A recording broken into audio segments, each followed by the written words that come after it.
के द्वारा भी इस क्षेत्र में लगातार प्रयास किया जा रहा है। भारत माता की, पंडित दीनदयाल उपाध्याय की मैं पूरे मन भाव के साथ, पूरे सम्मान और आदर के साथ बुलाना चाहता हूं। धन्यवाद।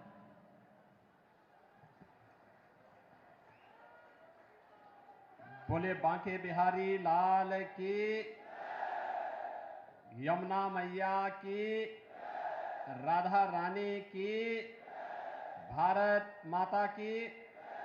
भारत माता की, गौ माता की,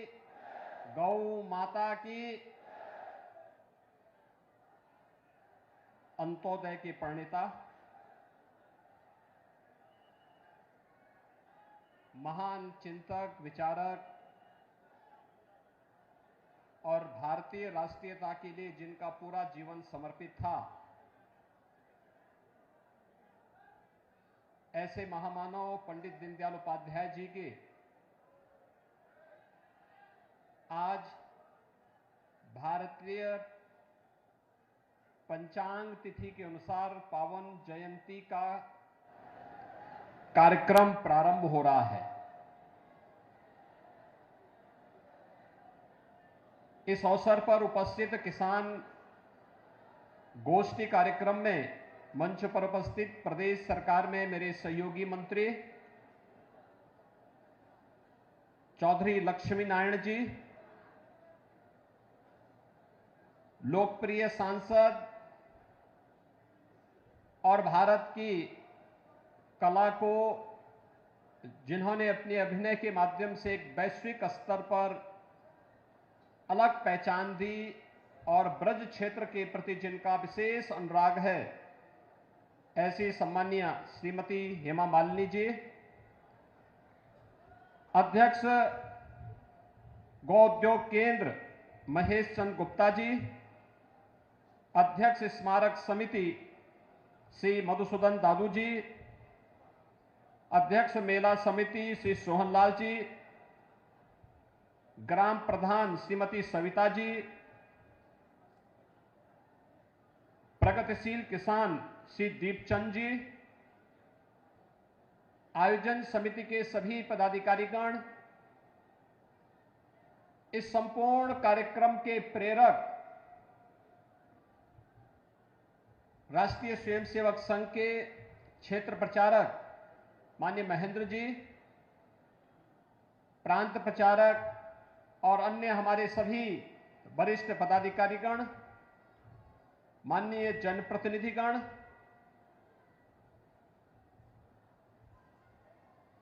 भारी संख्या में आए हुए हमारे सभी अन्नदाता किसान भाइयों बहनों, पंडित दीनदयाल उपाध्याय जी की इस पैतृक भूमि फरह में आयोजित उनकी पावन जयंती कार्यक्रम के अवसर पर आयोजित इस मेले में मैं प्रदेश सरकार की ओर से आप सबका हृदय से अभिनंदन करते हुए भारत माता के इस महान सपूत के चरणों में नमन करते हुए उन्हें विनम्र श्रद्धांजलि अर्पित करता हूं। भाइयों बहनों, हम अंग्रेजी तिथि के अनुसार 25 सितंबर की तिथि को पंडित दीनदयाल उपाध्याय जी के जन्मदिन के रूप में मनाते हैं, लेकिन जब हम पंचांग की तिथि के अनुसार जाते हैं तो अश्विन कृष्ण त्रयोदशी जो कल पड़ेगी, लेकिन 2 दिवसीय मेले के उद्घाटन के कार्यक्रम के साथ जिन लोगों के लिए पंडित दीनदयाल उपाध्याय जी ने अपना जीवन जिया था, जिनके उत्थान के लिए उनका पूरा जीवन समर्पित था, उस भारत और भारतीयता के लिए अपने पसीने से, अपने परिश्रम से और अपने पुरुषार्थ से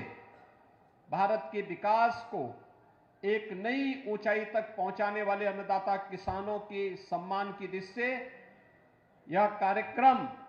स्मारक समिति के द्वारा प्रतिवर्ष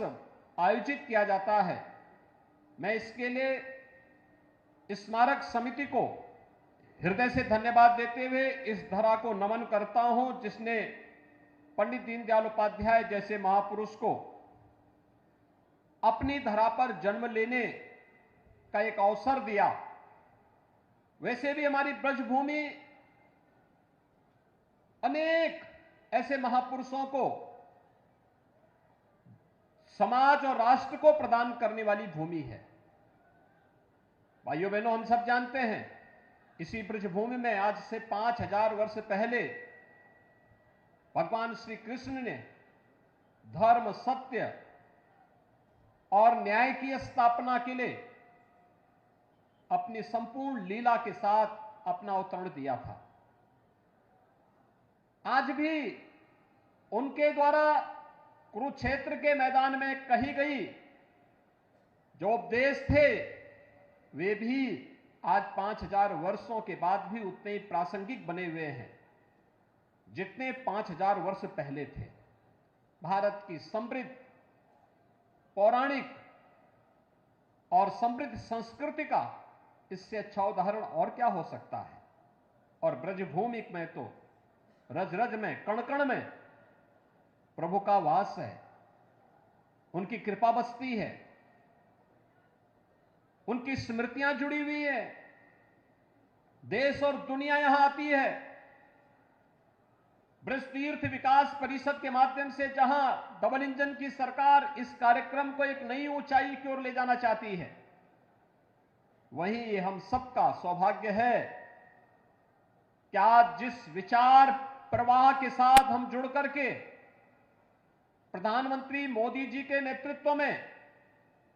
भारत को विकास की नई ऊंचाइयों तक पहुंचाने के लिए कार्य कर रहे हैं, भारत को भारतीयता की भावना के अनुरूप विकास की जिन नई ऊंचाइयों को की ओर ले जाने का कार्य कर रहे हैं, उसके प्रेरक पुरुष एक ऐसे महापुरुष की पावन जयंती का,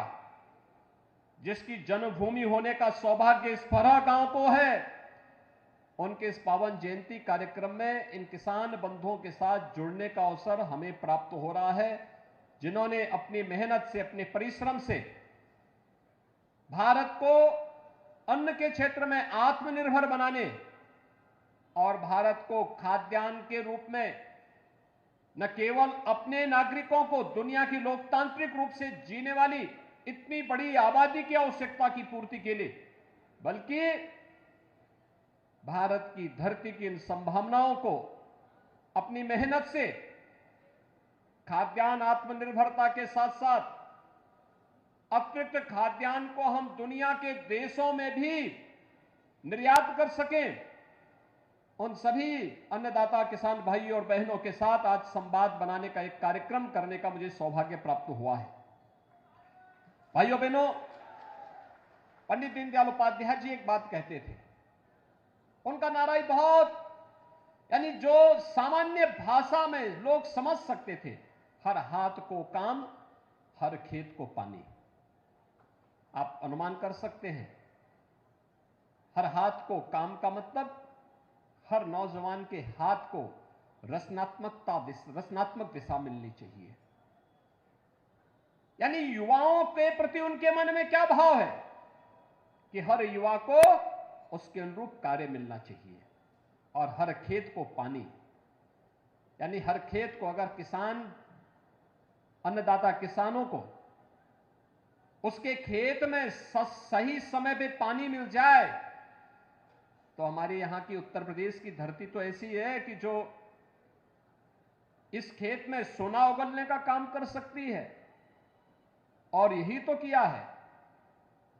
आपने देखा होगा डबल इंजन सरकार इन्हीं सब कार्यों को समर्पित होकर के कार्य कर रही है, इन्हीं मूल्यों को लेकर काम कर रही है।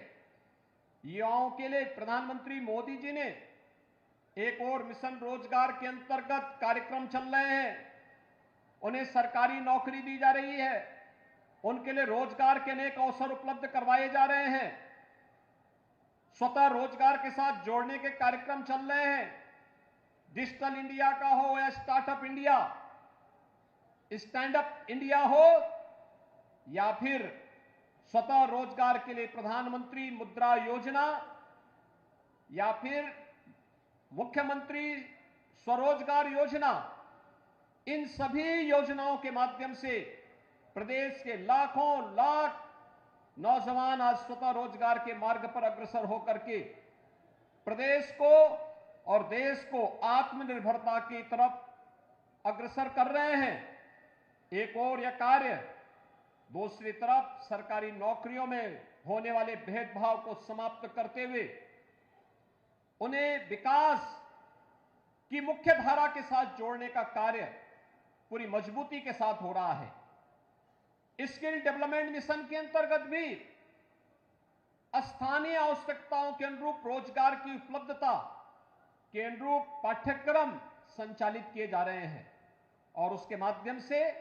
आत्मनिर्भरता के इस लक्ष्य को प्राप्त करने के अनेक कार्यक्रम चल रहे हैं।